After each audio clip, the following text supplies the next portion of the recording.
안녕하십니까. 듣고 사는 복음을 증거하는 손수 목사입니다. 오늘 말씀드릴 내용은 첫 번째로 언약에 대한 말씀을 밝히 드러내서 증거하면서 은혜를 나누고자 합니다.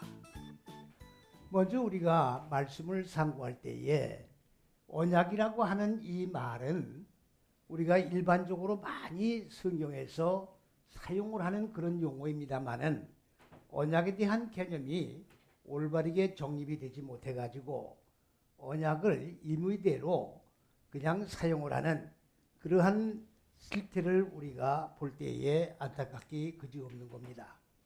언약이라고 하는 말은 히브리어로 베리트라고 하는 말인데 이 베리트는 명사 여성 단수입니다. 품사가. 명사 여성 단수라고 하는 말에는 무슨 말이냐? 바로 창세기 1장의 첫째에서 여섯째 시기 그 전체를 여성이라고 이야기를 하는데 문법을 하는 분들이 이 여성에 대해서 똑바른 규정을 짓지 못하고 여러 갈래로다가 이 해석을 하지 못하고 해석을 여러 갈래로 이렇게 하는 경우를 많이 볼 수가 있는 겁니다. 자, 베리트라고 하는 말은 무슨 말이냐? 언약이다. 또는 계약이다. 또는 할례, 잘라낸다는 그런 뜻을 내포하고 있는 단어입니다만은 이 언약에 대한 어근으로 들어가면은 어떤 뜻을 가지고 있느냐? 바라라고 하는 단어인데 이거는 잘라낸다는 뜻을 가지고 있는 겁니다. 잘라낸다는 말은 무슨 말이냐? 인간 마음 땅에 본래적으로 무엇이 자리 잡고 있느냐면 창세기 1장 2절에 그 땅은 인간의 마음 땅을 얘기하는 겁니다. 마음 땅에는 본래적입니다. 본래적으로 혼돈과 공허와 그 다음에 흑암이라고 했는데 흑암이 아니라 바로 하나님의 지식의 빛을 모르는 어두운 무지를 말하는 거예요. 그 얼굴들이 기품 위라고 하는 말은 무적행인데 무적행의 얼굴들로 마음 땅이 본래적으로 마음 땅에 정착해서 자리를 잡고 사람의 모든 전 인격을 육의 생각이 가두고 있었다는 그러한 뜻입니다. 그러하기 때문에 이것을 잘라낸다 그 말이에요. 무지를 잘라내고 육의 속성을 잘라내고 짐승의 속성을 잘라내는 거예요. 그렇게 해가지고 어떻게 하느냐? 창세기 1장 1절에 하늘들과 땅을 창조했다는 그 바라라고 하는 뜻인데 바라는 창조하는 건데 창조는 어떤 창조를 의미하느냐?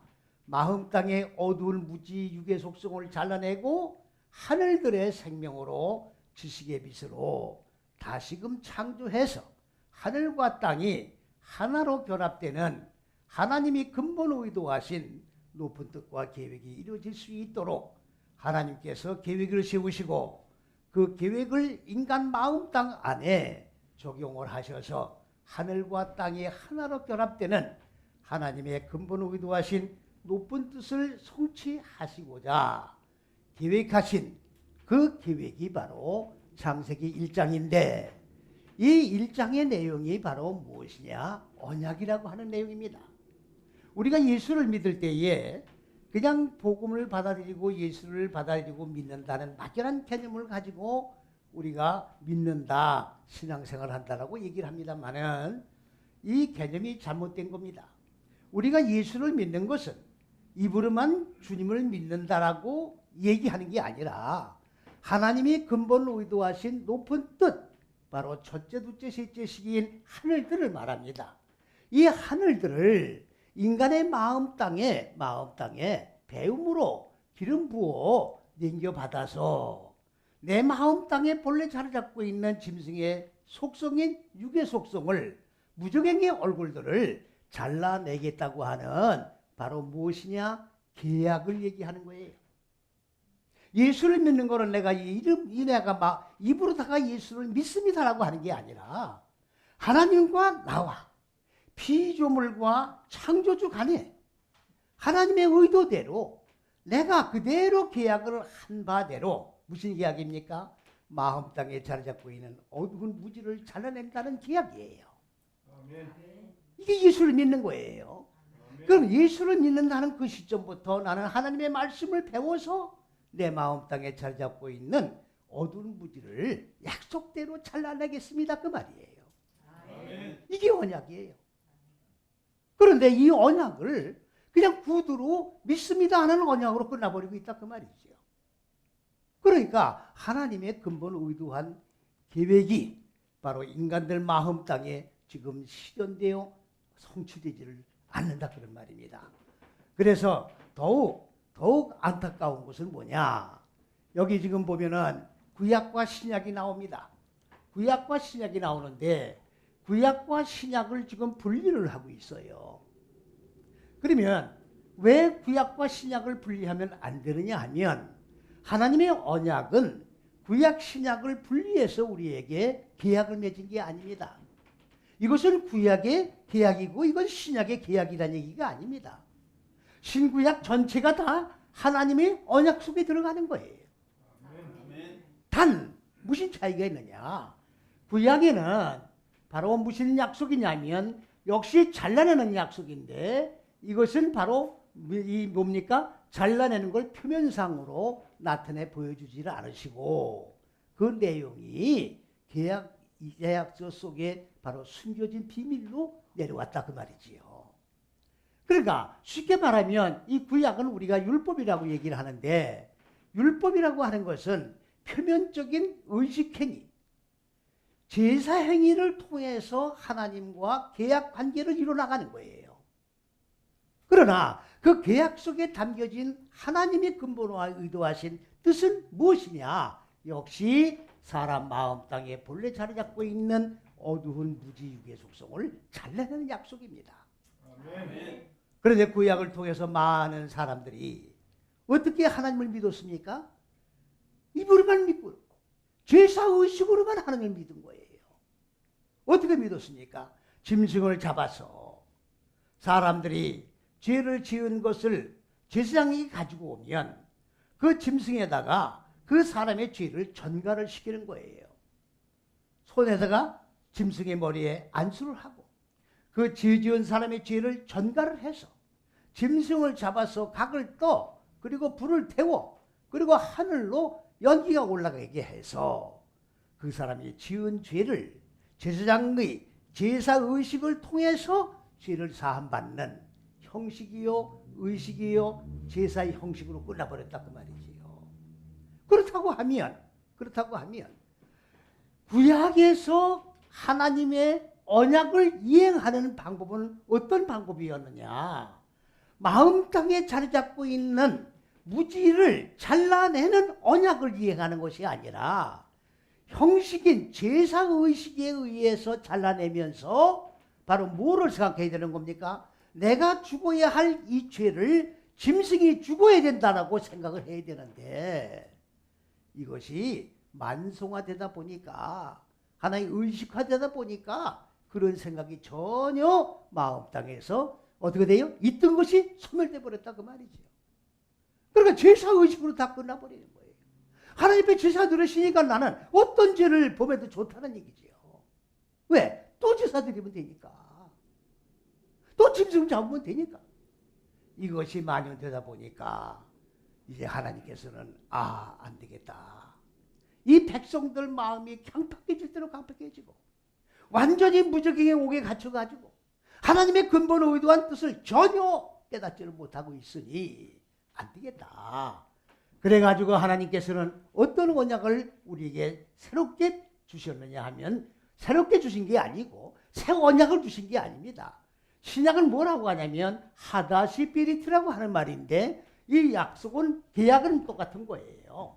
계약은 똑같은 건데 새 언약이라고 하는 말은 새롭게 언약을 주었다는 얘기가 아니라 구약에서는 인간 마음 땅에 어두운 무지가 깨트려지질 않으니까 잘라지질 않고 의식행위로 끝나니까 안 되겠다. 바로 의식행위를 하는 데 있어서는 무지는 죽는다라고 죄를 지은 것은 사함을 받는다라고 하는 위로는 받을는지 몰라도 마음 땅에 어두운 무지가 잘라지고 나면 뭐가 있어야 됩니까? 하나님의 생명으로 살아나야 돼요. 첫째, 둘째, 셋째 시기가 하나님의 생명입니다.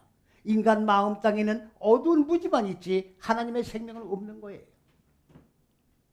그러니까 기독교에서 지금 부활이라고 말하는 것은 그건 잘못된 용어입니다.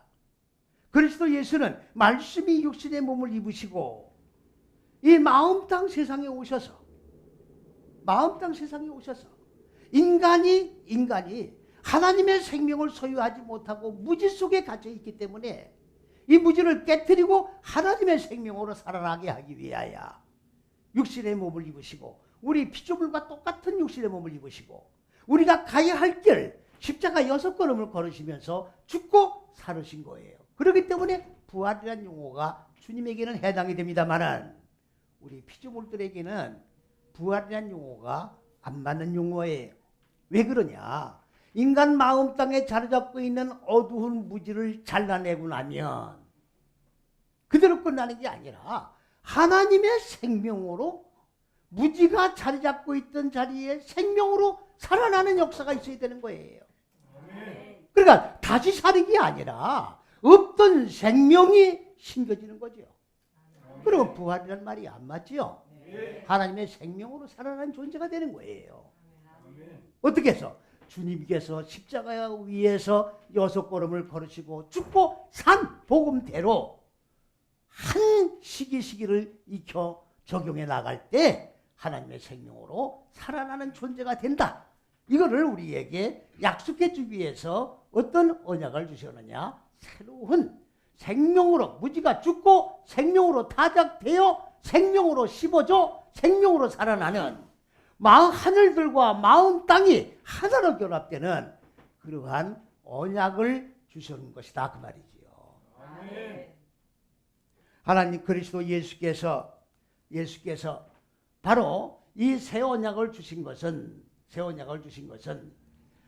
구약을 폐기시킨 것이 아니라 구약을 없앤 것이 아니라 구약 가지고는 하나님의 생명으로 인간 마음 땅에 심겨질 수가 없기 때문에 하나님의 생명을 심겨주기 위해서는 의식과 제사 의식 가지고는 도저히 되는 것이 아니기 때문에 하나님이 말씀이 육신의 몸을 입으시고 이 마음 땅 세상에 오셔서 그 다음에 죽고 하나님의 생명으로 살아나는 이런 역사를 직접 몸소 행해 주심으로 말미암아 그리스도 예수께서 걸어가신 이 길을 걸어감으로 말미암아 바로 하나님과 피조물과의 죽고 사는 그런 언약을 새롭게 세우셔 주셨는데 그것을 뭐라고 하느냐? 신약이라고 이야기를 하는 겁니다. 아멘. 그렇다고 하면 구약과 신약을 분리하면 안 되는 거예요.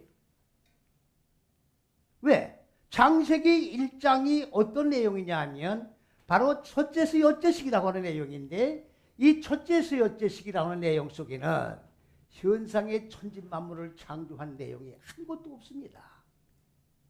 한 예를 본다고 하면 창세기 2장 1절에 하나님께서 뭐라고 했어요? 모든 만물을 다 창조하시니라.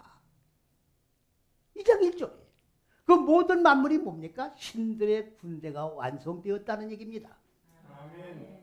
신들의 군대가 뭡니까? 바로 첫째서 여째식이 안에서 하나님의 지식의 빛, 생명의 말씀을 하늘들의 의도하신 계획을 배움으로 넘겨받아 마음 땅에 익히고 적용해 나감으로 말미암아 바로 내 마음의 내 마음의 나의 혈과 육으로 나를 포위하고 있던 이런 육의 속성들을 이거와 싸우는 거예요. 싸워서 이거를 정복하는 겁니다. 정복하는 십자가 군병이 바로 누구와 싸우는 거냐? 바깥의 현상의 세계에서 싸우는 게 아니라 내 속사람의 무지와 싸워나가는 십자가 군병이다 그 말이죠. 아멘. 그것이 완성된 거를 갖다가 창세기 2장 1절에 뭐라고 얘기했습니까? 모든 만물을 창조하시니라. 이렇게 엉터리 번역을 해놓고 현상의 천지만물을 창조했다라고 지금 얘기를 하고 있으니 하나님의 이 언약은 이루어질 수가 없게 되어 있는 것입니다. 그래서 오늘 이 언약에 대해서 이제 말씀을 정확히 개념을 정리하시고 언약을 이행하면서 그리고 하나님의 허락하신 그 축복의 반열 속에서 우리 모두가 행복한 삶을 살아갈 수 있는 그러한 계기